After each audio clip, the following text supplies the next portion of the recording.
Fortunately, there's no fire in here, so it's not so delightful. Hey, everybody. Thank you guys for tuning into The Divide. We are here in your ear having the conversations that you need to hear. You're listening to The Divide with Marcus C. Williams on Rochester Free Radio 106.3 FM. Glad to have you guys here with me today. We got a lot of stuff to cover. We're going to hop through it real quick. And boy, howdy, has that weather outside been so super cold. It's even got my nose running inside. Excuse me as I blow my nose.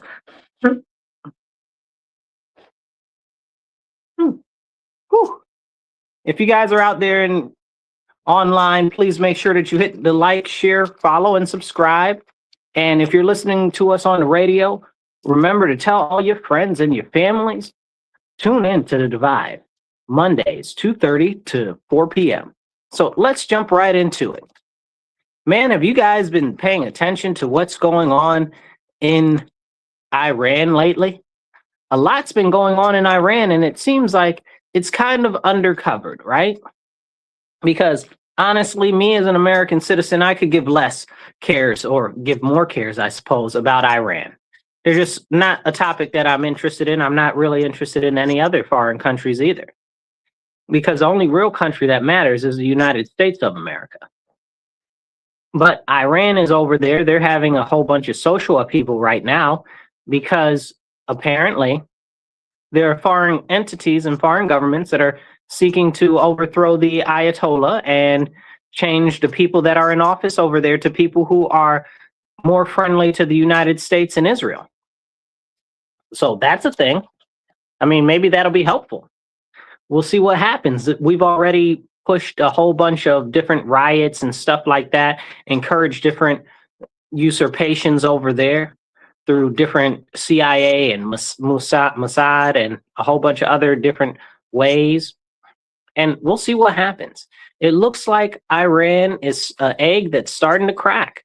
Little by little, it's starting to show fresh fractures on the shell. And soon, hey, we'll see. We'll see what really happens. I'm very interested in finding out what's going to happen with Iran, because one of the big things that people don't talk about is it's one of the last really powerful, non-friendly entities in the world that just really doesn't do business with the West like that. Oh, excuse me. 1 second.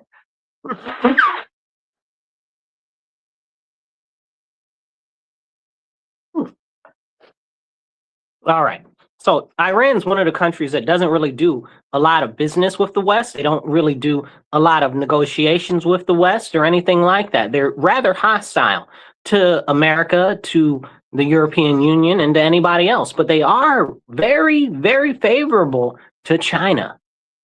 And I think that if we really want to look at what's going on all across the world right now, we have to look at it at an aspect of how is China involved? Because China's the linchpin in all of this, you guys. China's the linchpin in everything. If you want to know what's going on in Venezuela, really, why we're really there, China. If you want to know why we're really messing around with Iran, China, and to a lesser extent, Israel. But China is really, really, really been eating our lunch as Americans for, I don't know, the last 40 years, you know? And Americans haven't been paying attention because, you know, we're big, we're Bo Getty, we're so tough and all of this and all of that. And now if you try to explain to people what China's been doing to slowly deteriorate the power of the United States of America, they won't even believe you. They'll tell you that you're crazy. And it's like, what? How have you been missing what's been on the news for years, you know?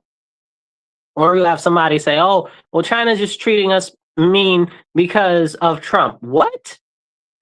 China has a 100-year plan to actively take over the world, like something that's out of a villain's story in like a movie. Like, are we being serious and for real right now? China is the enemy of the American people and of our nation. That's why we see all of this destabilization tactics going on inside our own country. Who do you think is largely funding it? China is one of the large funders of all of the destabilization in our nation. All of these riots and communist, Marxist nonsense. Who's funding that? A large portion of it is being funded by China. Now, they're not the only ones, right? I call it the shadow hand because that's who's really behind everything. And it's a loose collective of people that are not really associated with each other and groups that are not really associated with each other, but they all benefit from the destabilization of our nation. China, you got the government itself, right? Because the bureaucracy is something crazy. That's part of it. You've got other foreign interests. You've got rich billionaires who are trying to pull apart our nation, that they just want to see what more they can do to glean power for themselves. Like, these are real serious issues. And there's a lot of people behind the scenes that are pushing it.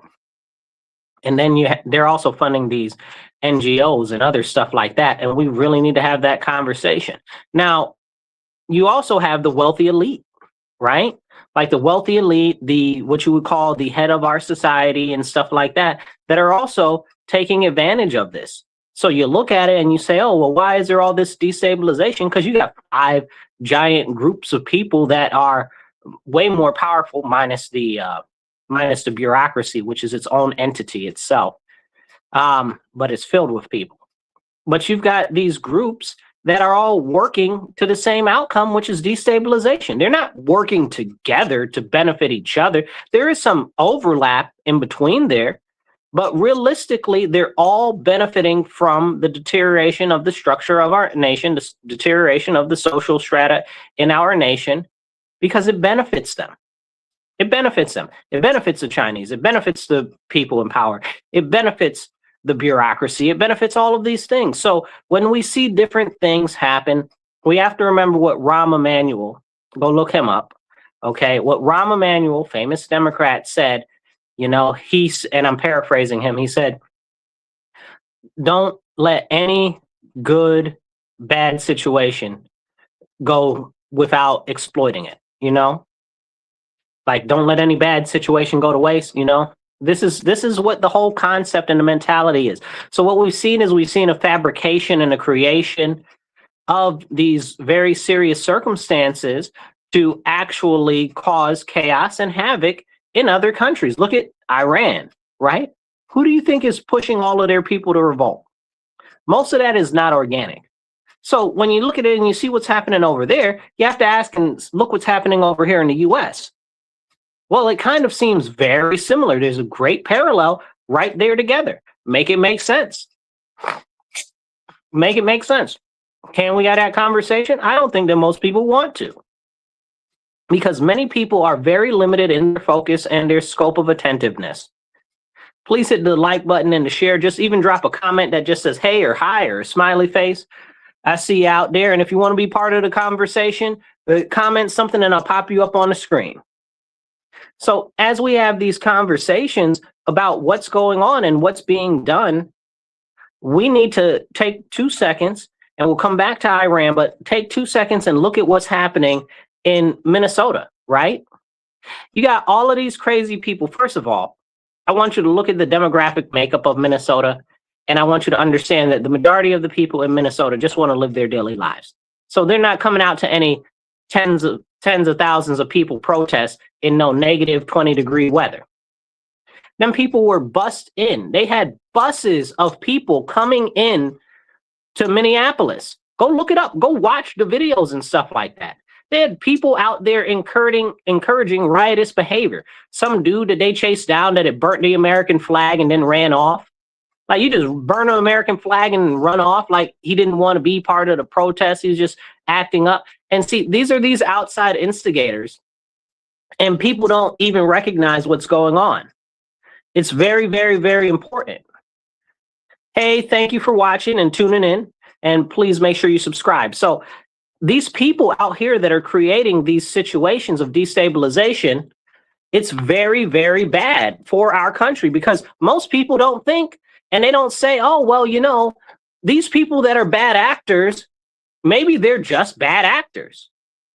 That's important, you guys. There are a lot of people out here that just want to cause disturbances, that just want to be anarchists because they don't care, because they think that it's fun to get people up and encourage them to violent action. But worse than that is there are many people out there that are getting paid to create these types of problems. They're getting paid. And this is important. And we need to talk about it, because if we don't have those conversations and we don't recognize that there are people that are out there that are manipulating our whole country, what are we even doing? What are we even doing? I had this guy, right, who lives not far from where we are doing this radio broadcast, posted in our neighborhood group. He's like, yeah, I'm putting out these pamphlets to promote resistance against the ICE and stuff like that. And I'm going to be putting whistles and stuff out there like that too with these pamphlets, and I'm going to put them into little libraries and stuff like that. Why are you doing that, dude? Who convinced you to do that? That's not organic. That's not something that you decided to do outside your brain just magically. Like, it's really, really, really something that we need to look at. And I told him, I said, listen, you have to understand that what's going on right now is being pushed. And my main point to him is, look, protesting is one thing, but encouraging this type of behavior that creates very noisy situations, very what you would call them as serious hyper situations, very antagonistic situations. When you start to do stuff that creates that type of an atmosphere, you're basically putting fire in the gunpowder room. Why are you doing that? Like, you already know it's going to be highly volatile to begin with. So why would you create this extra situation that makes more and more people want to take higher levels of aggressive action? That was my explanation, my question to him. And then he was like, oh, well, your complacency is a problem. My complacency? Who are you to talk about complacency?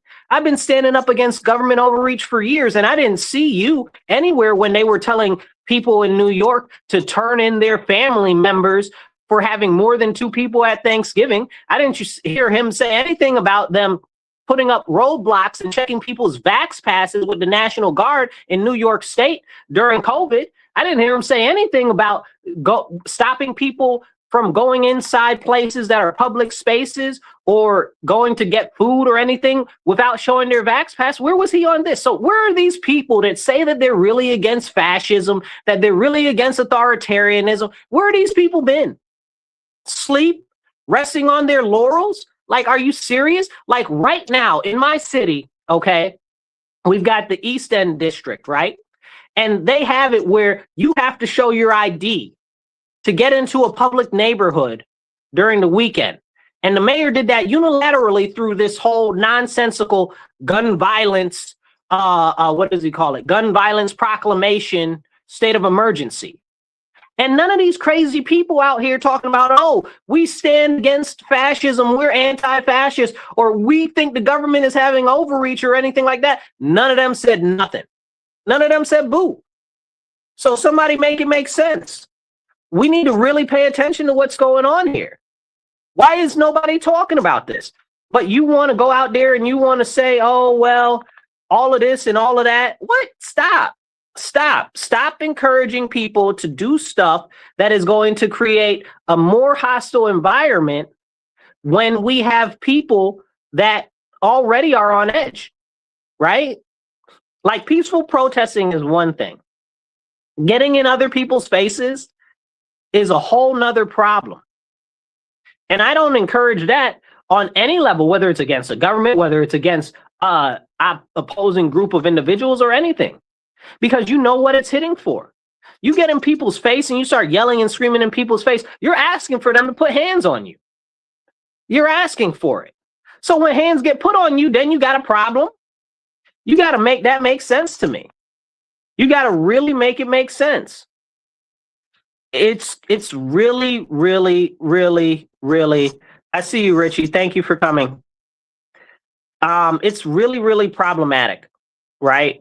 Like, we got all these people that are here that are running about, that are acting all crazy, that really, truly don't care about the stability of our nation. And this is something that needs to be talked about. We have to ask these people and engage them. What's going on? Why didn't anybody say anything? Earlier. It's so bad. And right now, everybody's like, okay, well, it's bad because of Trump. Is it? Is it bad because of Trump? Because what I see is people and states and cities not releasing, not turning over the people that ICE is asking for that are supposed to be detained. They're submitting detainer paperwork for them, and they're releasing them, or they're not letting ICE inside the facilities. Now, it's their job to get rid of these people that are not supposed to be in our country, or to hold them and adjudicate them by immigration court. But these states and these cities, especially the sanctuary cities and the sanctuary states, are preventing them from doing that. Why are they preventing them from doing that? And what is going to be the outcome? Well, clearly, if ICE now has to step up the ante since they can't just get them, like this isn't happening in Florida. They don't have a whole bunch of ICE agents swarming in Florida that are being interrupted from doing their jobs in Florida. We don't see this type of situation happening in Louisiana. Like, well, why? Why isn't it happening there? Well, because they're holding these criminal illegals, and they're taking them and they're handing them over to ICE as they're supposed to, as is required by federal law. But these states want to act like it's okay to circumvent federal law when it's convenient for them. But when it comes to you as a citizen, oh no, how dare you stand up and speak up against what's happening on the state or on the local level? Then you're the bad guy. Can you make that make sense? Like, there's clearly something else that is going on here that needs to be talked about. Today, my mayor and my city council and my county executive, okay, all came out talking about, oh, we stand in solidarity with Minnesota or whatever. Listen, you guys represent Rochester, New York, not Rochester, Minnesota. Make it make sense. Since the beginning of the year, we've had so many people murdered and so many people stabbed and shot that we know about. It's crazy ridiculous, which doesn't even go into talking about the overdoses. And we can't even talk about we got the worst school district in the nation in my city. Second worst, same difference. But we got the second worst school district in the nation, but we got the second most funding in the nation. Make that make sense. Where are they standing up against that? But you're standing up against people behaving badly, going against the federal government in Minnesota. When you're elected to represent us as citizens here, you're derelict in your duty. Full facts. Your job is us, okay, as citizens. Not even the foreigners and the illegals. Not even non-citizens. Like, that's the problem. These people that are supposed to represent us as elected officials are serving everybody, especially themselves and their own interests, but have forgotten about us.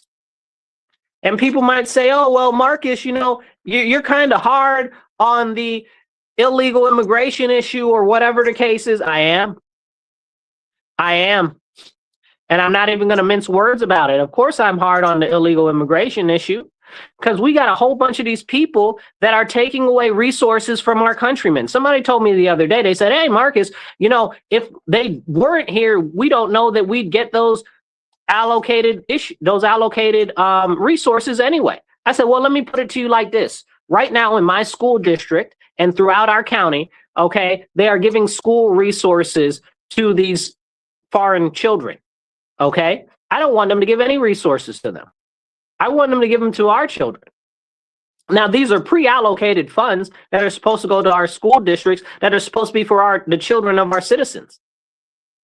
But we've got illegal foreigners in there sucking it all up, draining it all out, as if the education system wasn't bad enough. Now you got 10 different languages that we've never had. And I'm not talking Spanish, right? We got 10 different languages in one classroom. The teacher can't teach because everybody speaks another language. And this is the whole nonsense that's going on.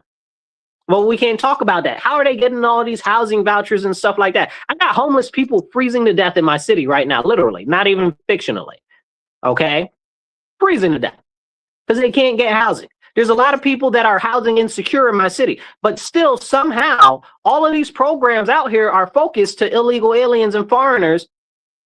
How is that a possibility? Like, I take a real issue with the Catholic family charities, and I hope that they improve, and I pray that they get back to their roots, because to me, it seems like they help everybody except Christians. How is that even a thing? Like, you're supposed to be a Catholic charity.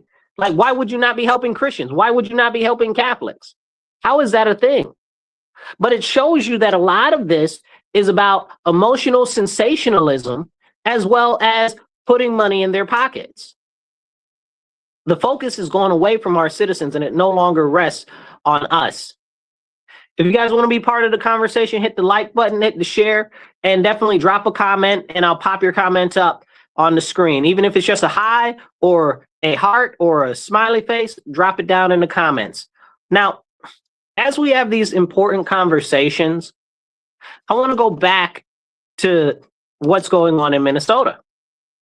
Because these same tactics that are being used for destabilization there are also being used in everywhere else in the nation, specifically in very blue states with a lot of corruption, because we've seen a lot of corruption come out there and nobody really wants to seem to talk about it. But I mean, hey, right? So let's only talk about the important things. Let's talk about how we've got these people over there in Minnesota that have been stealing tens of billions of dollars that should be going to daycare or should be going to medical services or should be going to this or should be going to that. No, we can't talk about that. But they got the nerve to get up in press conferences with $20,000 rings and $3,000 pairs of glasses. What? Like, what is it? And they're like, oh, well, they're coming after us for all of this and all. Shut up. Shut up.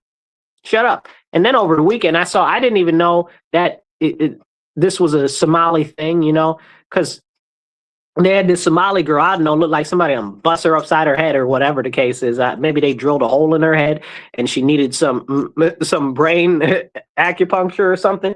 But she had like a bandage on her head and she was in the press conference and she was like, Somalis are like, I don't know how to describe it, like bananas with rice, being Somali and being American.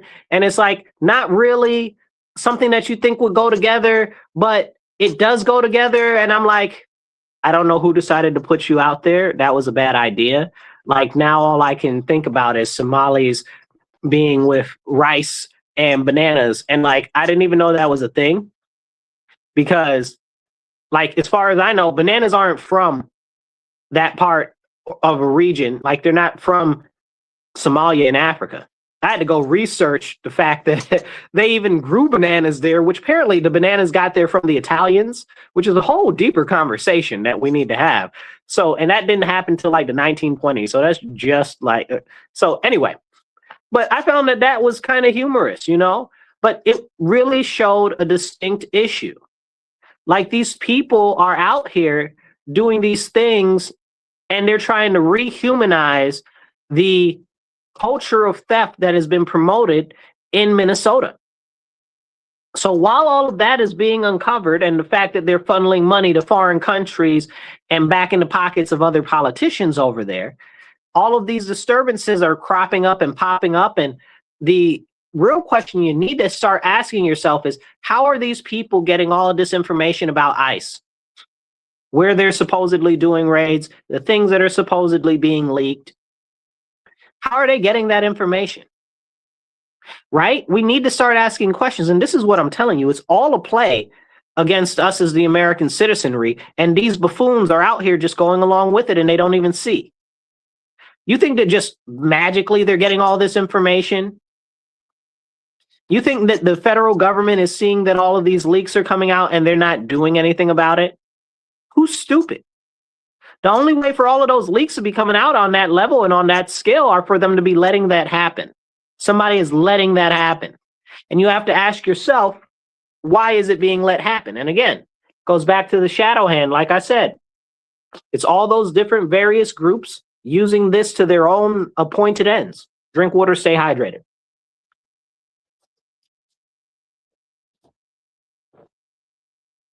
But these are the conversations we don't want to have, that people aren't having, that we desperately need to have right now. Why are all of these ICE informations getting leaked? We just think that it's noble people that are railing against the system that want to be part of the solution that are just getting all this information?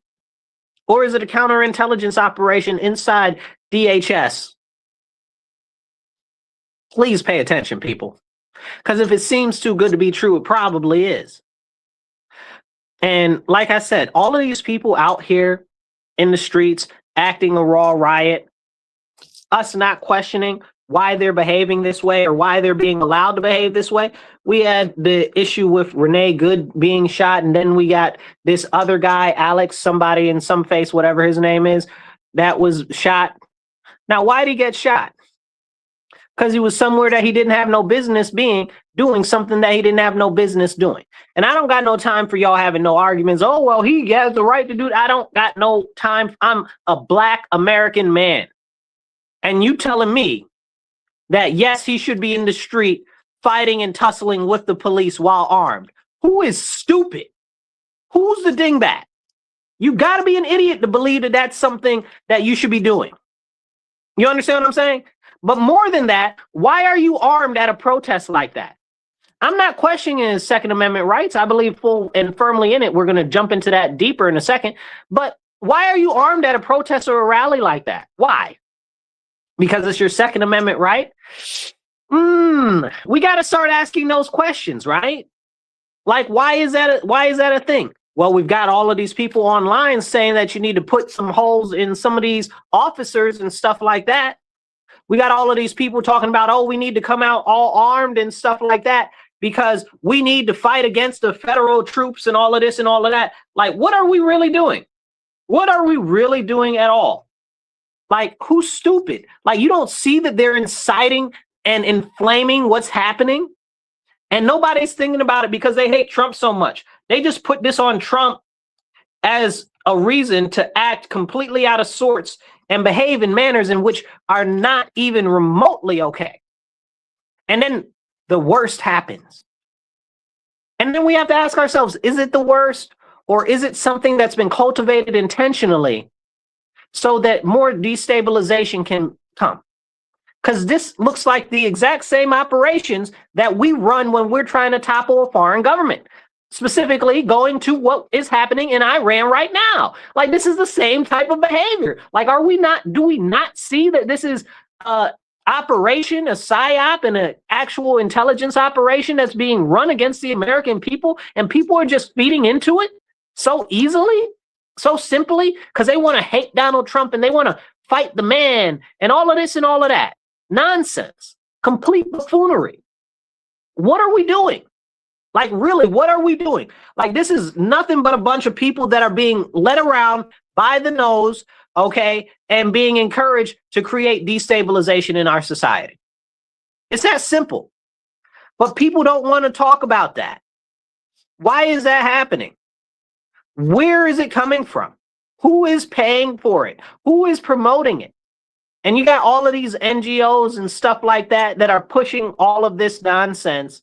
And then it's like, oh, well, you know, that's not a problem. I don't know how any of those 50 501s are not in prison. Like, all of those people, that whole network, anybody affiliated with them, they need to be in prison for treason. Okay, they're promoting destabilization of our nation intentionally, which makes me wonder, are they in bed with the government too? So these are the questions that we really need to ask that people aren't trying to have the discussion about. What is really happening? What is really being done? And what aren't we seeing? Because clearly there's more to the story. Now, as you're watching, I want to thank you guys. You're tuned into The Divide with Marcus C. Williams. If you're listening on the radio, you need to make sure that you tell your friends, your family, your enemies, everybody. Tune in Mondays, 2:30 to 4 p.m. on WRFZ 106.3 FM, Rochester Free Radio. If you're online, hit the like button, hit the subscribe, drop a comment in the comments. I'll try to pop most of them up on the screen. Sometimes they come in too fast, but I'll do my best to pop them up on the screen.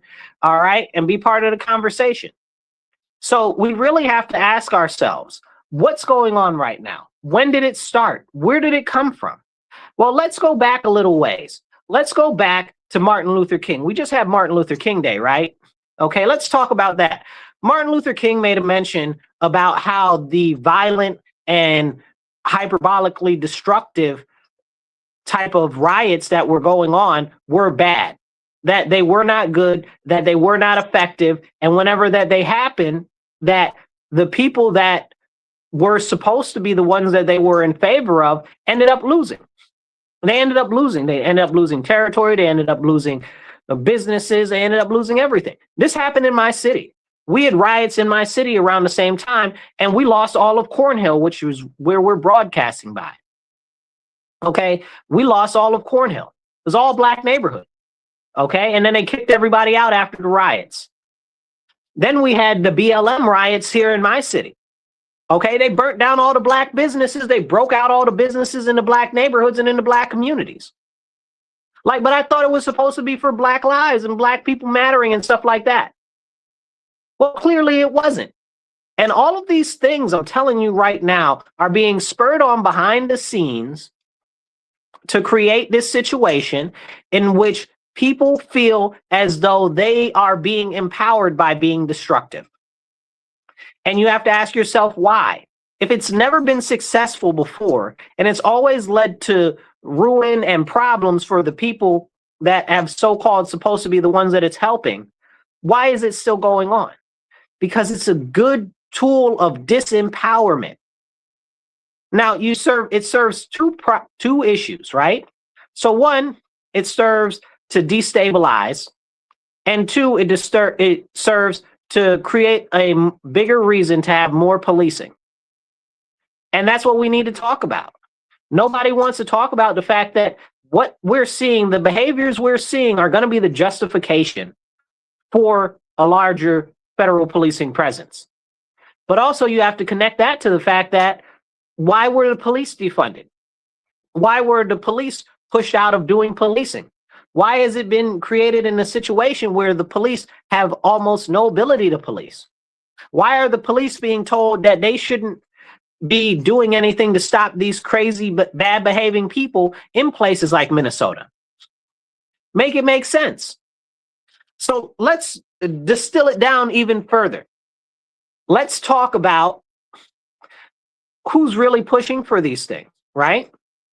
Now, the people that did the BLM stuff is the same people that did the Ukraine stuff, the same people that did the pro-Palestine stuff, the same people that did all of this other nonsense.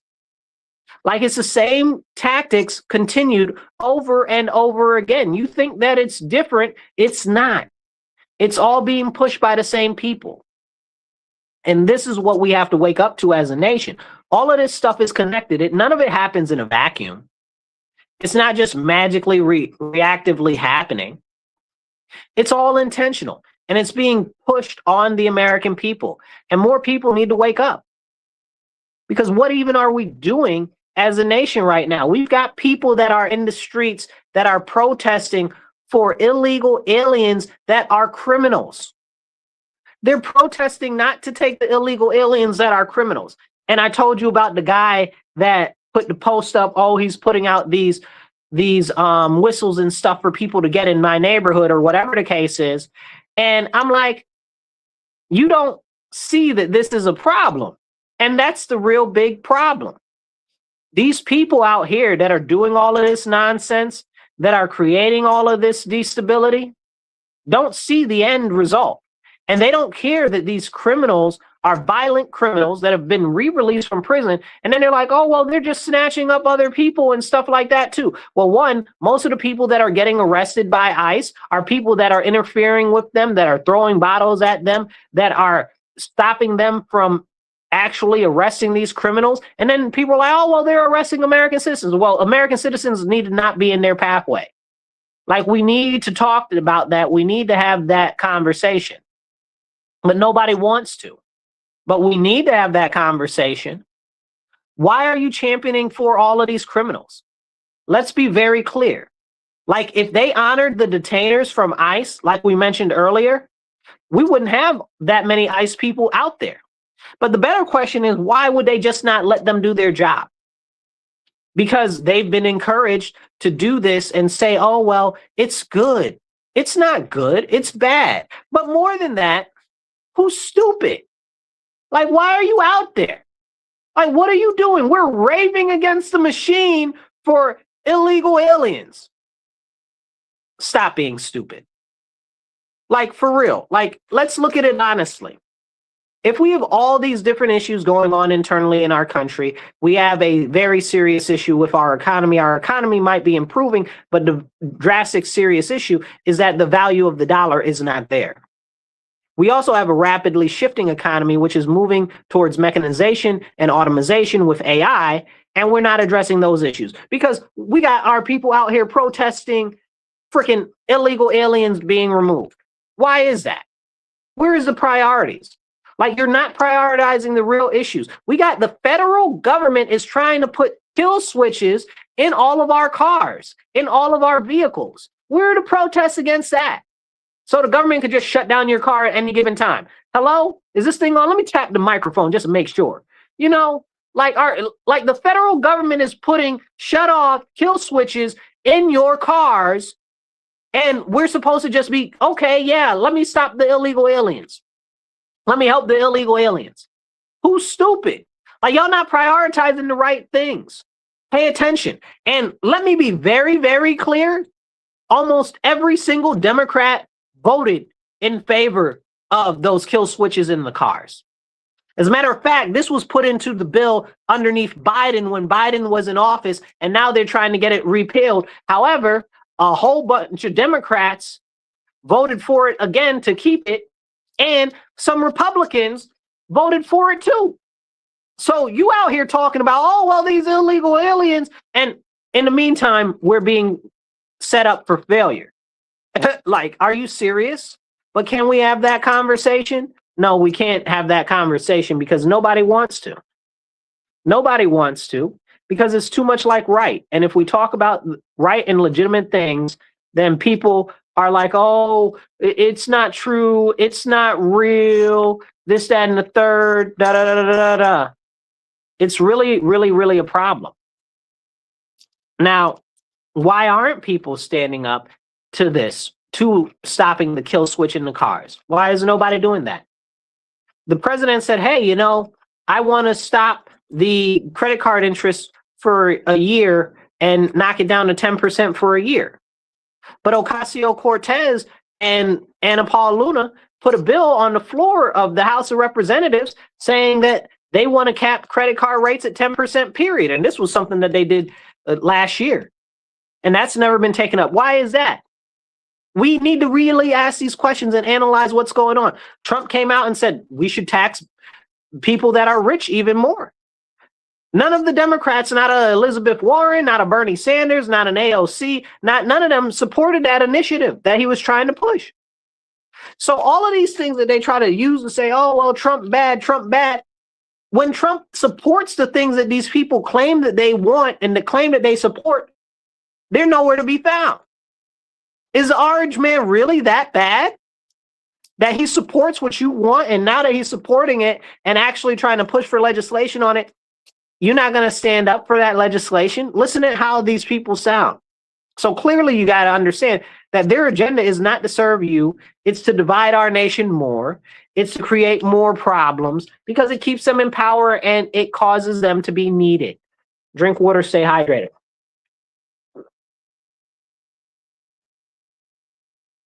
But people don't want to talk about that. Drop a comment, hit the like button, share this, and help get it out there. As we go through these conversations about important things that are going on across our nation, we really need to pay attention to what's going on in Congress. Because a lot of things that have been done, they've been trying to repeal since the Republicans got into the White House. And it's very important that a lot of this stuff does get repealed. But people in the communities and stuff like that, they don't see what's happening. They don't see what's been done. They're distracted by small, minuscule things like this nonsense with these illegal aliens. They haven't even deported that many people. So when they're like, oh, well, terrorizing these people. Who are they terrorizing? Y'all are the ones sensationalizing everything. I'm not scared. I'm not concerned. Why are you scared? Why are you concerned? Oh, you're projecting. You're saying that other people are scared and concerned. Who? These lily white people? Stop it. Don't play in my face. These lily white people that are not getting deported, that are American citizens, are the ones out here causing chaos and commotion. Make it make sense. It's crazy. Then we see these foreigners and stuff like that trying to masquerade as Black Americans being involved in this nonsense. And Black Americans don't want nothing to do with it. That's why they trotted out this Puerto Rican dude, okay, talking about he's a new Black Panthers and we need to help fight for all of the foreigners and stuff like that. That's not what the Black Panthers were about. Like, who's stupid? And then white people just ran with it on both sides. White liberals ran with it, talking about, oh, look, the Black people are standing with us. The dude ain't even Black. You look at the people in his echelon, he's got like 2 Black people. Everybody else is not Black. And I don't even know if they're actually Black. You know, he's being sued by the daughter, by the niece of Huey Newton, okay, with cease and desist right now because of that nonsense. Then we got the NAACP today talking about, oh, we need all of the people to unite for all of these foreigners and stuff like that. Excuse me? You're supposed to be the national organization for the advancement of colored people. Colored people. That's us. That's the copper-colored Americans. And you out here talking about some foreigners. These organizations have lost their way so bad. And this is why Black people ain't out here dealing with this nonsense. And every now and then I see some Black people online talking about, we look at the government and this and that. Shut up. I'm not trying to hear none of that. I'm not really trying to have any level of discourse with you if you're out here standing up for foreigners. Okay, specifically the illegal aliens and the people who are in this country illegitimately, or the people who are out here flying foreign flags like the Mexican flag and the Palestinian flag, talking about they want to topple our nation for foreign interests. This is really, really, really serious, and nobody wants to talk about it. Why are we not talking about it? Somebody says they're using their power to stop an impartial investigation into the killing of U.S. citizens exercising their rights. I have no clue what you're talking about. I have no clue what you're talking about. Impartial investigations? When have we ever had impartial investigations in the United States of America? When has that ever been a thing? Don't play in my face. Don't take a piss and tell me it's raining. There's never been any impartial investigations into anything, ever, in our country, because that's not how people operate. People are not impartial. So that's another situation. You're like, oh, they're just expressing their rights. They're just expressing their rights. What rights? What rights? To act a rabid fool? To go outside and misbehave? This isn't peaceful protesting that they're doing. It's riotous behavior. It's riotous behavior. And you're saying, oh, well, they got shot for no reason. They didn't get shot for no reason. They got shot because they were in a place that they had no reason being in, doing something that they had no business doing. Like trying to run people over or going out to a so-called peaceful protest armed, right? Like, what are you doing? Like, and that, I want to get into that. So thank you for bringing that up.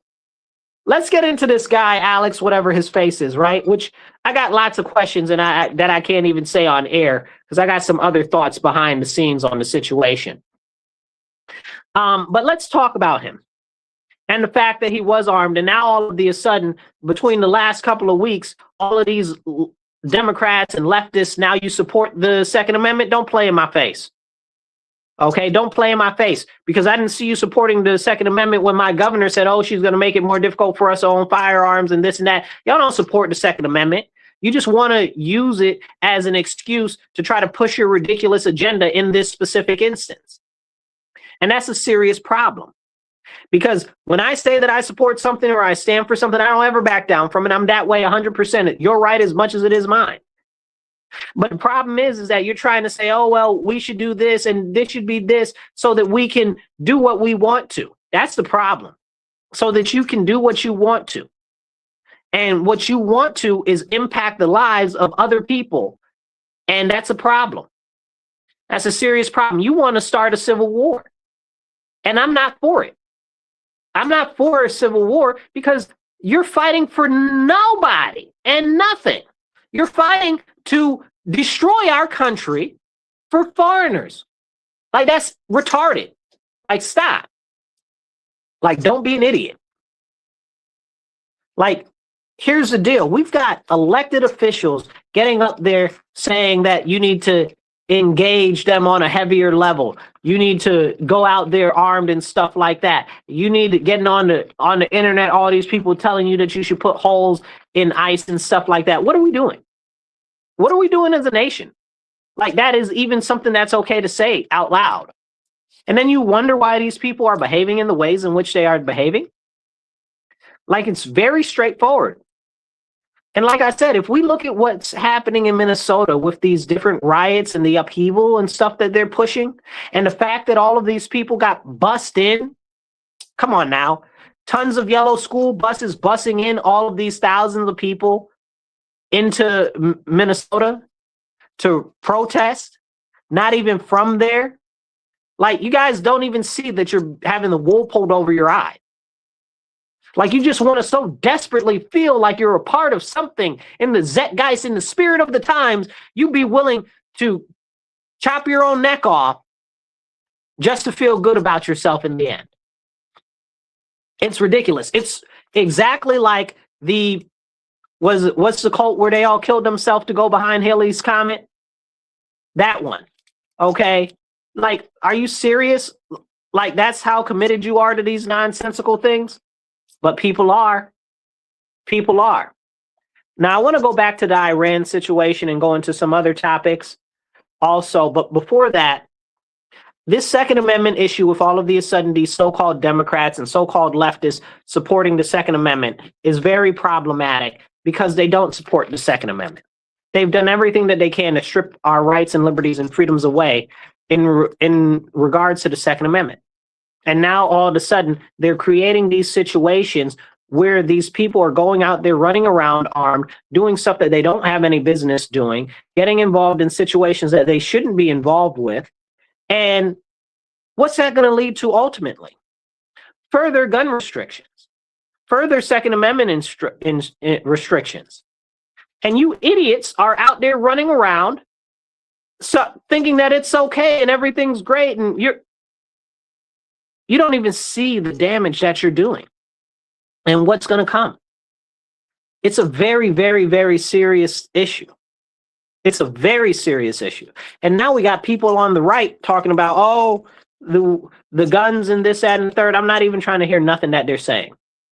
Because anything that they're trying to talk about to limit the Second Amendment, I don't care whether it's right, left, indifferent, company, private organization, or anything, absolutely not. That's what we're not doing. Okay? And it's gone too far already. And these crazy kooks are out here pushing it more and more and more. And it's a serious, serious, serious problem. And nobody wants to talk about it because everybody's so self-righteous, you know? And I don't want to seem like I'm impartial because I'm not. I'm not impartial at all. I stand by the Constitution. If it's not in the Constitution, I'm not with it. As a matter of fact, I think the government is too big. And I say it all the time. I want a government so small that it fits in the palm of my hand and I can crush it if I feel like it. For years, I've been saying that the tea is spoiled and it needs to be tipped over. But the fact of the matter is these people are out here talking about overthrowing our country, our nation, and our rights and our freedoms for foreign interests and illegal aliens. Miss me with that nonsense. You're trying to destroy my country and promote globalism. At the end of the day, that's what it's about. It's about globalism. It's about making our country diverse and inclusive. I don't want our country to be diverse and inclusive. This is a serious problem. I want my country to be filled with people that love our nation, support our nation, stand for the Pledge of Allegiance, and sing the national anthem. If you're not down for that, you shouldn't be here. Full stop. This is serious. We got people in the comments saying, oh, I'm paid and stuff like that. I wish. Who's paying me? Because if somebody's paying me, I'm missing some checks. Please tell me who's paying me, because I'd like to know, because I got to go collect some debts then. Stupid idiots online. But this is what it is. Whenever they hear somebody that says something that they feel like they don't agree with, they want to attempt to discredit you as an individual, not the point that you're making. So this is the problem. Also, they don't listen. They don't listen because they don't really care. They just want to be self-righteous. And that's where we are in our nation right now, where everybody is so self-righteous, nobody can ever be wrong. Everybody on the right is so right. Everybody on the left is so right. Everybody in the middle is so right. You know, I had a libertarian, alleged libertarian. Okay, I love you, dude, but still. Alleged libertarian say something real crazy out the side of his neck to me the other day. And I was like, that don't sound libertarian at all.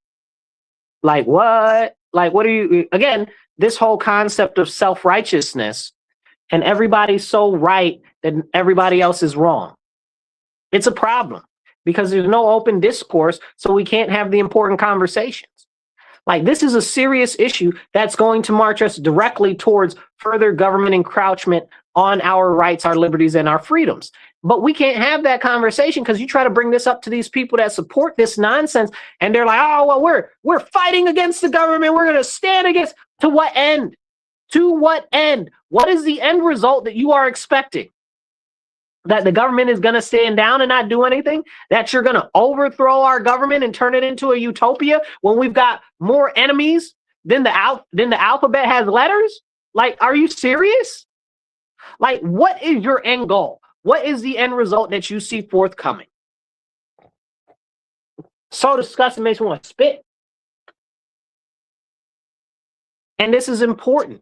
Hit the like button, drop a comment. I'll try to pop your comments up, be part of the conversation. But as we talk about this very important issue, we need to look at what's happening. We are on very good footing to have a great resurgence of America power internationally, but also economically. The problem is the way things are set up right now. If our citizens don't see what's happening economically, we're not going to be able to take advantage of what's coming. I was watching the Davos, the World Economic Forum, and we've got people like the head of NVIDIA there. We got people the head of JP Morgan Chase there, and Jason Wong, Jamie Dimon. We got them there. We got Howard Lutnick. We got what's Bassett's first name? I don't remember Bassett's first name, but we got Bassett there. We got all of these people talking about how great things are going and how AI is going to change and completely disrupt our economy and everything like that. We got these people over there talking about we need to push for digital currency now. And what's going to happen when the digital currency gets pushed out there is it's going to collapse the values of regular currency and it's going to cause massive issues. This is what they're saying out loud on recorded statements that you can find online. So I need you to understand that this is a largely private event. So if they're telling you this stuff in public, what are they saying behind the lines? We got to wake up. We're in for a massive shift of what's happening economically in our nation. You know, the World Economic Forum are the same people that said that they want you to own nothing and be happy. They're the same people that said that you should eat the bugs. They're the same people that are pushing this agenda that we don't have meat anymore, that they have fabricated meat and fake meat and all of this stuff, and they're working to buy up all of the farms around the country and in Europe so that they can make it so that people can't have meat to eat, and meat is only a luxury item for the most wealthiest of people, which is them. And here we are as the people so distracted by illegal aliens that we can't even see what's being done. It's such a serious issue. It's such a serious problem. Jamie Dimon said, listen, I don't know what to tell you. Now, this is the money man. He's like, I don't know what to tell you. It's coming and you can't stop it. So you better get ready. And I'm like, that is the scariest thing that I've ever heard. Because that's the money man. You know, We got Howard Lutnick up there talking about how good the economy is going and stuff like that. And it is going good. It is. It is. But proportionally to what's happening with the value of the dollar and our buying and spending power inside the US, not internationally. I don't care about internationally, right? I don't summer in Java. I don't have a second home in Tahiti or the Canary Islands. You know what I'm saying? Like, it doesn't, those international prices and stuff like that doesn't affect you or me or most anybody watching this video. That doesn't help us. But our buying power in New York is going down and down and down and down. So I'll give you, for instance, here is a candy, a peppermint, right? Like, this peppermint is like 5 cents or whatever, right? It's a quarter. It's a quarter. Like, how is this peppermint a quarter? Like, one peppermint is a quarter? Like, this is the conversation that we need to have. I was watching this guy the other day, and he was talking about how much silver can you buy for a spot price of $100. And he pulled out the different coins that we've had throughout our history as a nation.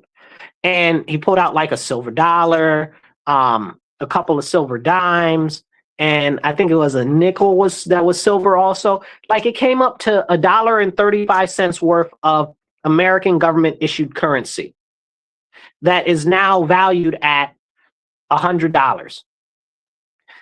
If that doesn't tell you about the direction of the actual value of our money in society, you got to wake up and see what's happening.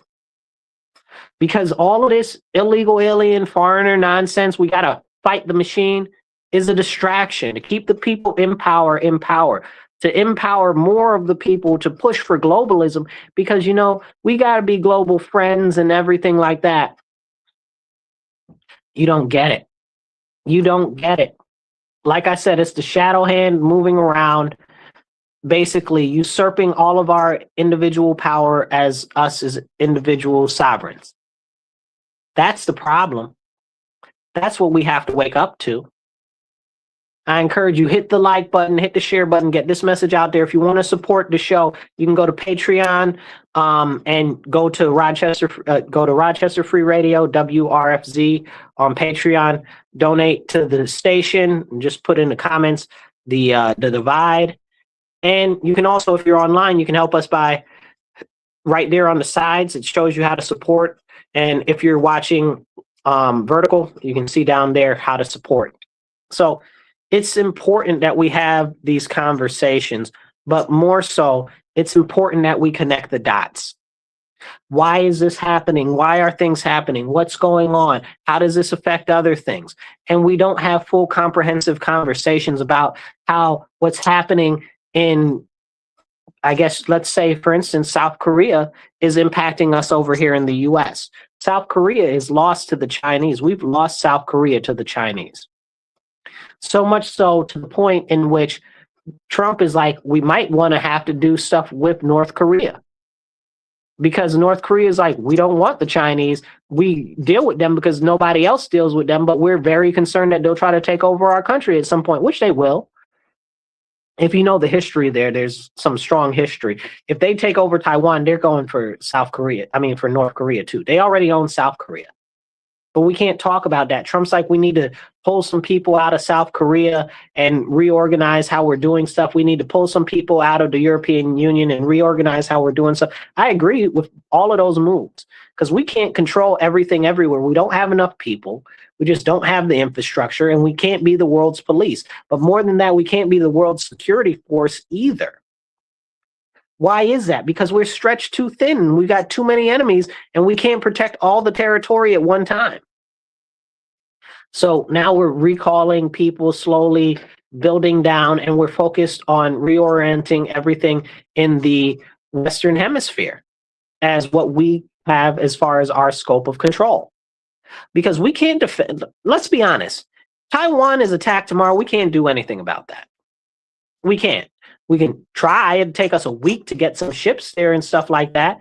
I mean, we got some people in South Korea, but that's immediately taken out. If I was China, I was going into Taiwan and I've got all of these people in favor of us in South Korea. I just do some sort of an EMP tactic or whatever to disable and cause problems for the American military there. I'd also start all types of riots and stuff there against the American presence.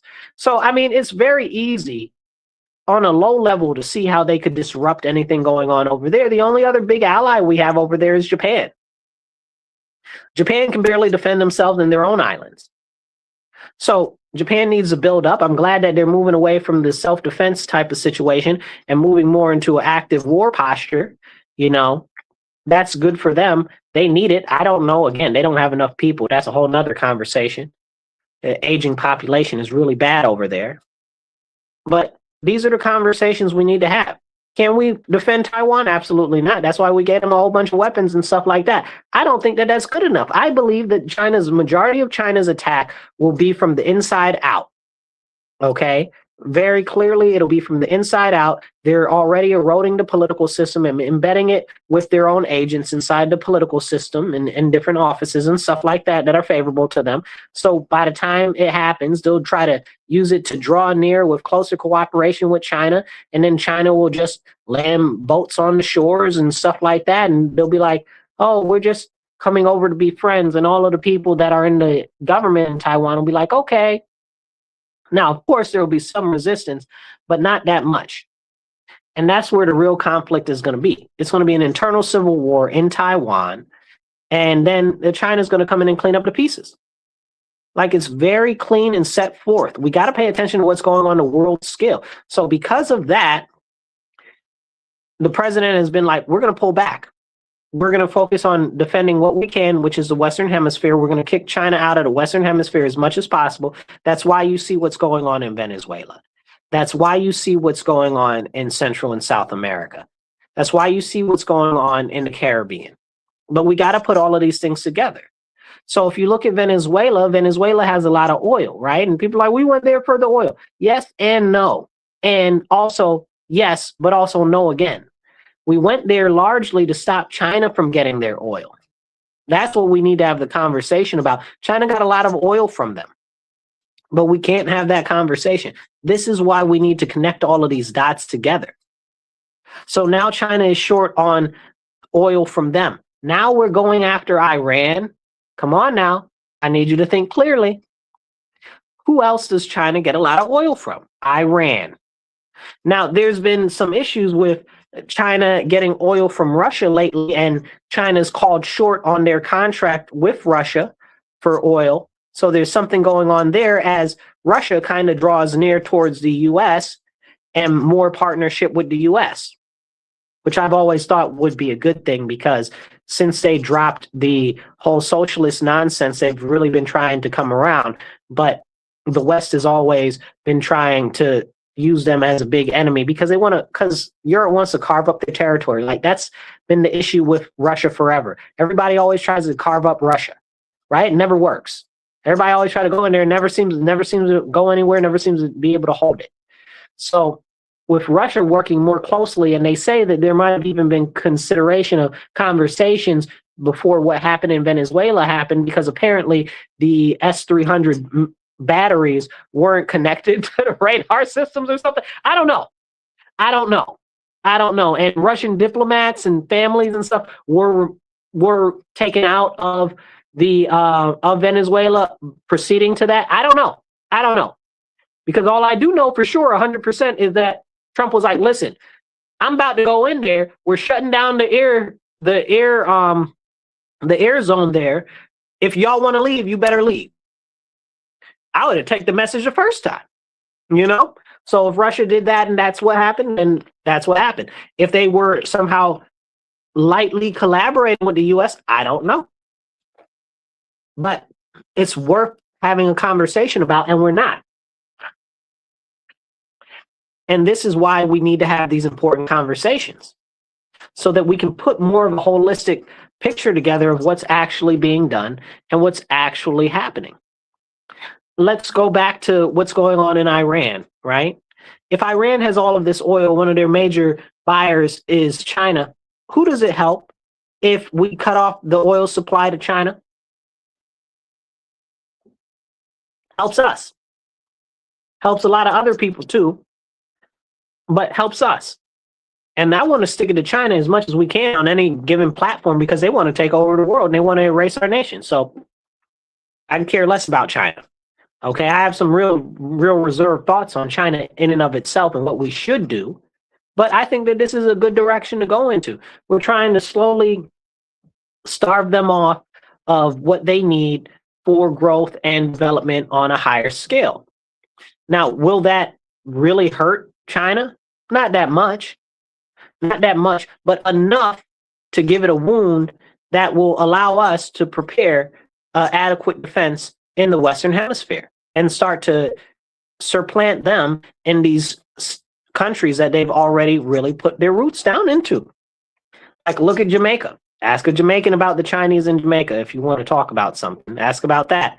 So I'm interested to see what happens with Cuba right now, since Cuba won't be getting any of Venezuela's oil. And now they're taking the dollar as a currency exchange. If you know anything about Cuba, you know that's crazy. So we might be very close to seeing the toppling of the communist regime in Cuba. So that'll be nice and that'll be interesting. If it's up to me, we take Cuba back because we should have never let Cuba go in the first place. Cuba used to be a territory of the United States of America, if you don't know that. I think that it should be another territory again, or maybe even be a state. I'd say probably a territory because I don't really want all those Maoist people there. It's going to take some time to reculture them. But I think a lot of the people there are really clamoring for something different. So we'll see. We'll see what happens. But again, this is the conversation that we can't have. I'd love to send a lot of the Cubans over back to Cuba and have them rebuild Cuba. It'll be a great little forward base for us as far as being a protective portion for our nation and for our hemisphere. That's why Russia has bases there. That's why China's got some stuff there. But we can't have these conversations. Again, we have to look at this from a holistic angle, right? I know the left likes to use that word a lot, but it's true in this case, right? We have to look at it all the different pieces together. If you guys want to be part of the conversation, drop a comment, hit the thumbs up. Even if you just comment in the comments, smiley face or a hi, I'm listening, I'm watching, do that. All of that helps. And definitely hit the share button. So now, as we talk about what's happening, this is where Greenland comes into play. We're working on putting up the Golden Dome. Please go look that up. The Golden Dome, which is essentially a missile defense system. Okay? And that's going to be very, very cool. Okay? Because it'll protect us allegedly from pretty much any missiles, hyper missiles, ballistic missiles, and those hypersonic missiles go really crazy fast. So that's something that we really need defenses for, which we don't really have a lot of defenses for now. But thankfully, a lot of these other foreign powers are still using traditional ICBMs and stuff like that. And we can knock most of those out of the sky pretty good. But there are other threats and stuff like that. That's why China is trying to get more and closer in bed with Canada. Now, that's been happening for a while, but now it's really stepping up a bit. And Mark Carney has been trying to take a poo. He's the Prime Minister of Canada right now. He also used to work for the Bank of International Settlements. If you want to find out about some evil, go look at the Bank of International Settlements. They're way worse than the IMF. So when we have this conversation and Mark Carney's trying to move more towards China as an ally and bring in the Chinese cars and lower the tariffs on the Chinese cars and stuff like that, but you make a lot of Canadian and American cars in Canada. Like, that's a big manufacturing thing for Ontario and other provinces. Why would you do that? Why would you make that make sense? And then he said some foul stuff about Trump, and Trump came out and he was like, listen, I don't know why he's saying all of those things. You know, I don't know why he's saying and this is at Davos. He's like, I don't know why he's saying all of those things. He's like, we should be good friends. I don't know why he's like that. He didn't always used to be like that. See, but this is the song and the dance that we're doing on the international stage right now. And we're not having any real conversations about what's going on. And because we're not having those conversations, we're only getting part of the picture. So them lowering tariffs on Chinese-made vehicles is problematic. And I'm very concerned about those cars coming into the US and spying on US. Like, that stuff is really serious. And we got a lot of stuff that is going on right now that people just write off as it's not an issue, that really, really is an issue. And they say, oh, well, it's not an issue because they don't know, or they can't conceive that it's an issue. But you have to look at the fact that China's been buying up a lot of land by all our bases inside the United States. Make it make sense. So to say that they wouldn't be spying on us any way possible is kind of crazy, kind of limited in the thought process. But we need to have that very serious discussion. And we know that China has been doing drills with the Canadian Army in Canada. We know that they've had a build out of their network for their phones with Huawei and stuff like that. And this has also been an issue. A couple years ago, they arrested like the vice president, the daughter of the chairman of Huawei in Canada. But there's a whole bunch of stuff that goes into that even more if we were to dig deep down into it. So China feels like it can get its claws deep into Canada. And that's one of the reasons why Trump is like, we need to make Canada the 51st state. You know, I'm all for it. I'm all for it. Except Quebec. You can kind of drop that in the ocean. You know, and Ontario's leaders are kind of trash. Quite a bit of them are terrible. But Ontario as a province isn't as bad as Quebec. But this is serious. This is very serious. And right now in Alberta and Canada, they're trying to secede from Canada and join the US. And that's a real thing. Go look into it. Thousands of people have signed up, signed a petition. Tens of thousands of people have signed up on the petition to separate from Canada, and they're trying to get a vote on it. So that would be amazing. And I hope with Alberta comes Saskatchewan and British Columbia too, because the types of things that the Canadian government has been doing to Canada, specifically Alberta and the Saskatchewan and British Columbia region, like, it's terrible. They take all of their money, they redistribute it through other states and provinces rather, and they don't really get any return from the government. It's terrible. So I see why they want to secede, especially with all of the Marxism and nonsense that they're pushing. Like, it's bad in Canada. Like, people don't see it because we don't talk about it, and we think everything is so great here, so bad here that it's greater everywhere else. It's crazy. People don't understand what's going on. I had a friend from Canada that was talking to me the other day. They had to go to the hospital, and they had to go to the emergency. They said the emergency room here is so much better than it is in Canada because you be waiting for your life, you be dead. And now if you live in America and you live in places like New York or wherever, you might know that there are long waits as far as it goes when it comes to the emergency room. So them saying that it's way worse in Canada is kind of perplexing to me, because I'm like, it's pretty bad here. But it shows you that when you socialize medicine, when you push all of this stuff, it creates even more severe issues. And they were explaining to me that a lot of the real wealthy people can pay for better medical, and they do it. And sometimes they even leave the country to get medical services because of that. I said, that's crazy. And that's something that we need to have a conversation about. But, you know, America bad, I guess, you know, crazy nonsense. It's really interesting how we are perceived as a nation by other countries and how we're perceived by the left internally in our country. It's crazy. It's really, really crazy, and it's very problematic. And as we look at what's going on with Canada, I really hope Alberta does secede and join the U.S. That'll be fantastic. Plus, I really want to clear up that corridor between the U.S. continental and Alaska. We need to be connected. So that'll be very helpful to that. And I'm all for making Canada a whole new territory of the United States and incorporating that. Why? Because I want to get some get back from 1812. Okay? If you don't know about the War of 1812, I'm sour about that still. Okay?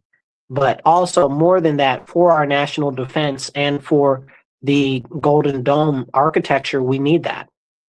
We need that, okay? Because they clearly don't care. They don't care about the Northwest Territories. Like, are we serious? They don't care. They don't give them any service. Like, we need them for forward bases against what's coming from China. China is a very serious issue. And we also do need to guard from Russia, too. Russia to a lesser extent, but China to a huge extent. That's why we need Canada. In Mexico, China's all the way up and down and through Mexico. And Mexico is a terrorist country anyway.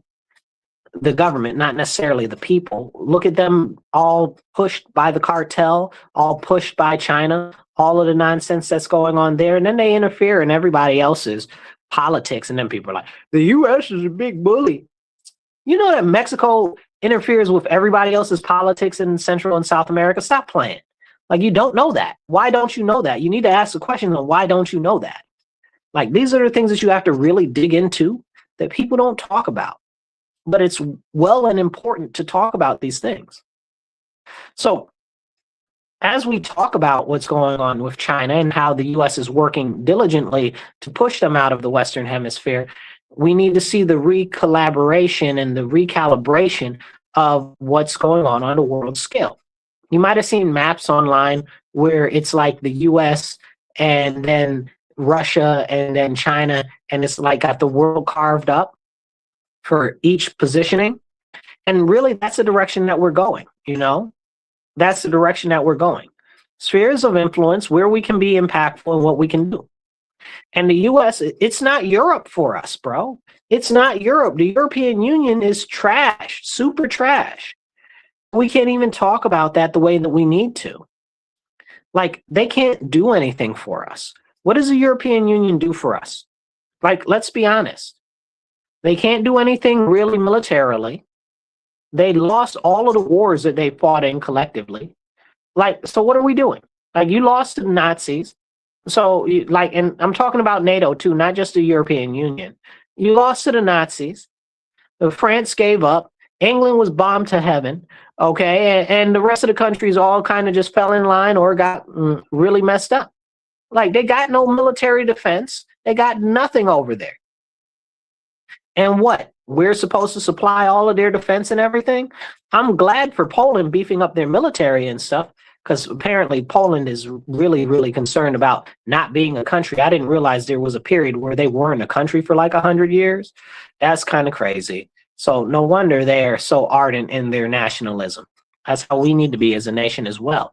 So it's kind of crazy. And that there's a realignment there too with Hungary and Belarus and other nations over there where they're trying to really shore up something that isn't part of the European Union, because the European Union, when you go into that, you really give up your sovereignty as a nation. And that's the push for globalism that is going on everywhere. So we really need to be paying attention to that. We can't defend the EU, and I don't want to, honestly. It's kind of the reason why we waited so long to get into the World War II to begin with. Because why am I defending Europe? Why are we defending Europe? Against who? Who are we defending Europe against? Russia? Russia can't bust a grape. No offense to Russia, but they can't bust a grape. They can barely keep the territory that they have. I'm not concerned about Russia. I'm really not. China is the only real concern that there is. Okay? Like, Russia can't invade the rest of Europe because they just don't have the people. It's simple. They could never hold it. And nobody in Europe is just going to roll over and say, oh yeah, Russia, now you can control this party. That's just not happening. It's not realistic. So, I mean, so who are we defending Europe from? Can't be China, because China's all integrated all up and through all of Europe. So if we're not defending them from our biggest enemy, who are we defending them from? Russia, who can't bust a grape? Because clearly not the Chinese. So make it make sense to me. And I don't care about NATO. I really don't. People are, oh, they're our allies. They're our allies without NATO. We already have treaties and collaborative initiatives without that. England just authorized the largest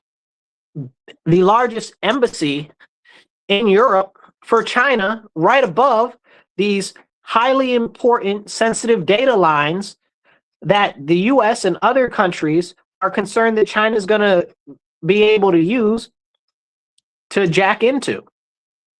That's a problem. So that should show you what's going on in the UK, how they're selling their country out and the rest of us to China. We got to get people to wake up. We got to get people to wake up. It's a serious issue. And I'm telling you right now, from my mouth to your ears, China is one of the biggest funders and pushers and backers of what is going on in the country, in the United States right now, with all of this destabilization, Marxist thought, and all of these nonsensical pushes. And people don't see it. And people don't see it at all. They're the largest funder behind all of this. Okay? They're the ones pumping a lot of money into these NGOs and stuff like that. China basically runs California. California is basically a tributary state, you know? Like, can we have that conversation? We really do need to. We got to disconnect from, what do they call it? Decouple. We got to decouple from China. And that's why I'm so happy that they're working on bringing manufacturing and tooling and all this other stuff back, and production back, and this, that, and the third back. You know, steel production is up. This production is up. Steel production apparently is up like 300%. That's crazy. That's awesome. But it's really a lot. Like, that's wow. That's impressive. So I hope we continue to grow with building materials and stuff like that, and building that type of stuff. But we've got other issues in the economy. We've got an aging population. We've got a younger population that doesn't have the skills. Okay. And now all of a sudden we got AI is going to take over. And people are like, oh, well, that's why you should get into trade. Okay. I'm young enough to remember that they told us all that we need to get coding and programming experience and stuff like that. And now there's nothing is coding and nothing is programming. So anybody that has jobs in those fields are really kind of behind out in the wind, flapping in the wind right now. A lot of those jobs are gone. Look at Google downsizing in those departments. We got all of these other, Amazon and everybody else downsizing in that stuff. A lot of people are real raw and messed up because of that, because they didn't see the march of technology coming in, and people got pushed into those fields, and now they're jacked up. And the same thing is happening with these trades. I'm going to tell you this right now. What they're talking about the trades, yes, we 100% need people in trades. But just because we need people in trades does not mean that that's going to be the saving bastion. I'm telling you right now, from my lips to your ears, okay? We've got all of these different machines and robots and stuff like that that are humanoid right now. Understand that if they are humanoid robots, that means that they can do anything that a human is able to do. Okay, wake up, people. If we've got these humanoid robots and they're getting real cheap, like a lot of these robots are like $30,000 less than it would cost to pay salary to an individual for a year. Like, they can do any human job. And I was listening to the World Economic Forum, and they're like, listen, anything that has to do with physical words or anything with spoken word or written word or whatever, that job's AI. It's over. I was just talking to a friend the other day. He was like, yeah, back in 2020, a robot operated on me. And now they're pushing in the federal government that we have remote surgeries in the federal government. This is part of their rural medical expansion program, which is really honestly kind of awesome. But also, we have to look at where the jobs are going to go. So not that they had a lot of people doing that to begin with, but that's the whole point. If they can do it out there, they can do it here. And as people can do it remotely, that means that a machine can do it too. So we need to wake up to that, because we are marching forward to something that is going to be very, very different than anything that we've ever saw. So when people are like, oh, well, these illegal aliens, everybody's got to go as far as I'm concerned. The illegal aliens, anybody that doesn't support America, you got to go. You got to be denaturalized or whatever the case is. And here's why. Because very shortly we're coming up on a collapse of Social Security. We're coming up on a collapse of Medicare. We're not going to have enough money. Okay. And Trump is trying to do everything that he can to shore up these things. But I don't know that it's going to be enough. I don't know that it's going to be enough. And I'm praying, I'm hoping, but I don't think that it's going to be enough. So a lot of stuff is going to change really quickly in the next couple of years, and people aren't even ready. I say we got maybe, what year are we right now? 26. How far are we in? We got maybe 500 days, 600 days, less than 2 years. We got really less than 2 years. Before the end of this term of this president, we're really going to see a complete change in our economic system, not specifically driven by him, but driven by AI, automation, and it's not going to be the way that we want it unless magically something positive happens. I don't foresee it necessarily happening, but I pray for it, We got to wake up. We got to see what's going on. We got to pay attention. And more than that, we have to stand up. These people out here running amok for these illegal aliens, we got to get rid of all of them. All of them.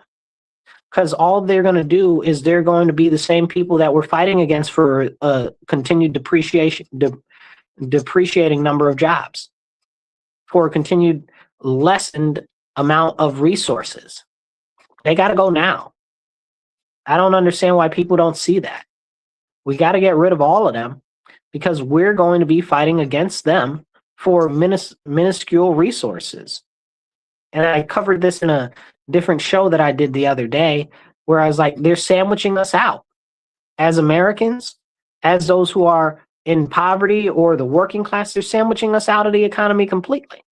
They brought in all these illegal aliens to undercut us on the low end, and they brought in all of these other foreigners in H1 visas, H1B visas, O1V, is it B? It might be B. O1B visas, and there's a dozen other visas, and this is why I'm against bringing people into this country, especially right now. We can't help our own people in another 4 to 5 years.